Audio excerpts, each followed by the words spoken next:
மிகப்பெரிய ஒரு முடிவு எடுத்திருக்கீங்க.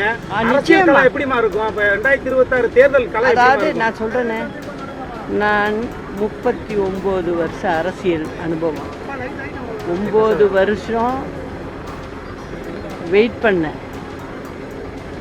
இந்த தருணம் எங்களுக்கான தருணம். எங்களுடைய கிளை கழகத்திலிருந்து, நகர கழகத்திலிருந்து, பேரூராட்சி கழகத்திலேருந்து, ஒன்றிய கழகத்திலேருந்து, மாவட்ட கழகத்திலேருந்து, தமிழகத்தில் வாழும் எங்கள் கழக உடன்பிறப்புகள் அத்தனை பேருக்குமான உரிமை இந்த கொடிக்கு உண்டு. அதனால்தான் அண்ணா, புரட்சி தலைவர், அம்மா இவங்க வழியில் நாங்கள் இருப்போம். இது ஏழைகளுக்கான ஒரு தைரியத்தை கொடுக்கக்கூடிய கொடியாக இது காலகாலம் இருக்கும். தமிழக அரசியல் களம் 2026 தேர்தலை நோக்கி வேகமாக நகர்கிறது. இந்த சூழலில் 2021 சிறையிலிருந்து விடுதலையாகி வந்த சசிகலாவை அதிமுகவில் சேர்க்கவில்லை.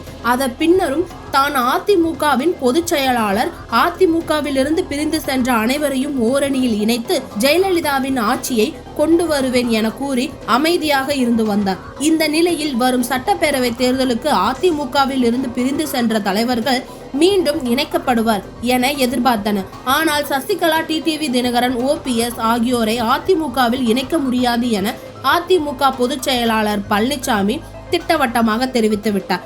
இதன் தொடர்ச்சியாக அமமுக பொதுச் செயலாளர் டிடிவி தினகரன் மற்றும் தேசிய ஜனநாயக கூட்டணியில் சேர்க்கப்பட்டார். அமைதியாக இருந்த சசிகலா கடந்த சில மாதங்களாக அவ்வப்போது அறிவிப்புகளை வெளியிட்டு வந்தார். கடந்த அண்ணா பிறந்த நாளின் போது திமுகவை வீட்டுக்கு அனுப்பி மக்கள் விரும்பும் ஆட்சியை கொண்டு வருவேன் என்றார். சமீபத்தில் சென்னை போயஸ் கார்டனில் உள்ள வீட்டில் தனது ஆதரவாளர்களை சந்திப்பதை வழக்கமாக்கினார். அதிமுகவில் தனக்கு இடமில்லை என்று தெரிந்துவிட்டதால் சசிகலா புதிய கட்சி தொடங்க போவதாக அவரது ஆதரவாளர்கள் கூறி வந்தது இப்போது நிஜமாகி இருக்கிறது. இந்த நிலைமைக்குள் டிடிவி தினகரன் அளித்த அதிரடி ரியாக்ஷன் அரசியல் வட்டாரங்களில் கவனம் ஈர்த்துள்ளது. இது திடீர் இட்லி மாதிரி, திடீர் பொங்கல் மாதிரி, இது திடீர் கட்சி. எனக்கு மட்டும் தெரிந்த ஒரு ரகசியம் இருக்கு, அது இன்னும் சில நாட்களில் எல்லோருக்கும் தெரியும். 99.9% தொண்டர்கள் ஓரணி நினைந்து விட்டோம். மற்றவர்கள் சுதந்திர இந்தியாவில் ஜனநாயக நாட்டில் யாருடைய விருப்பம் எது வேண்டாலும் செய்யலாம். அதனால யாரோ ஏதோ தொடங்கலாம். திடீர் சாம்பார், திடீர் இட்லி மாதிரி நான் சொல்றேன். அது மாதிரி திடீர் கட்சிகள் வரலாம்.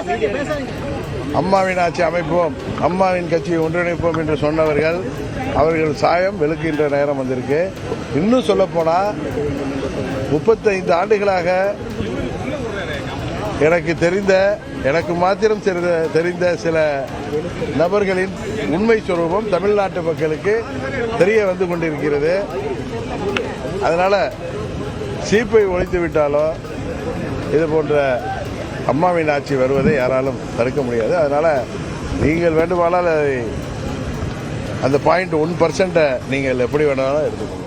தொடர்ந்து செய்தியாளர்களை சந்தித்த வி.கே. சசிகலா ஒரு நல்ல செய்தி சொல்ல போகிறேன் என்று கூறியது அரசியல் வட்டாரத்தில் பெரிய எதிர்பார்ப்பை ஏற்படுத்தியுள்ளது.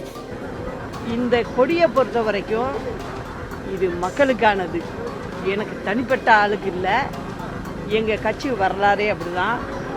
இதை பொறுத்த வரைக்கும் ஏழைகளோட கொடி, உண்மையானவங்களுடைய கொடி, பசி தீர்க்கும் கொடி, வேலை வாய்ப்பை உருவாக்கும் கொடி, சமத்துவத்தின் கொடி, ஜாதி பேதம் இல்லாத மனிதர்களின் கொடி. இது ஒரு சாதாரண அறிவிப்பு அல்ல, கூட்டணி தொடர்பான அறிவிப்பு இருக்கலாம் என அரசியல் கணிப்புகள், குறிப்பாக 2026 தேர்தலை முன்னிட்டு புதிய அரசியல் அமைப்பு உருவாகும் சாத்தியம் பேசப்படுகிறது. எடப்பாடி பழனிசாமியை நேரடியாக எதிர்த்து வரும் சசிகலா சமீபத்தில் விஜய் தலைமையிலான தமிழக வெற்றி கழகத்துடன் பேச்சுவார்த்தை நடந்ததாக தகவல்கள் வெளியாகின.